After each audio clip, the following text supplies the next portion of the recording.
Hi there and welcome. This is Nellie, Deutsch, a teacher educator who loves to teach and share. Today we're going to take a look at how to embed a video from Colossyan. So first thing I'm going to do, of course, is create a video, and I've got different ways of creating videos, as you can see here at the top, but going to show you how to embed. Going to go into one of my videos and into share. Now notice the option here, get embed code.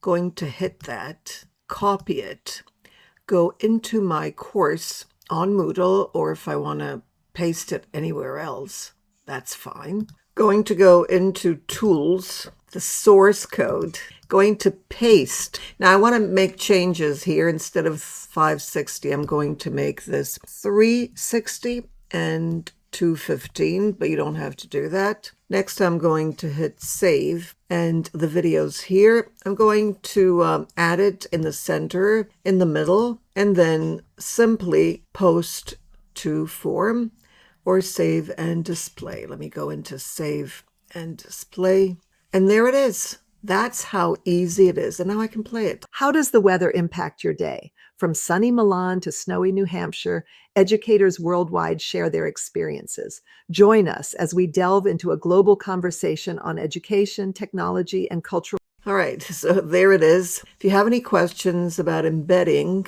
a video such as Colossyan or embedding anything else on Moodle, please let me know. And enjoy Colossyan. It's absolutely amazing.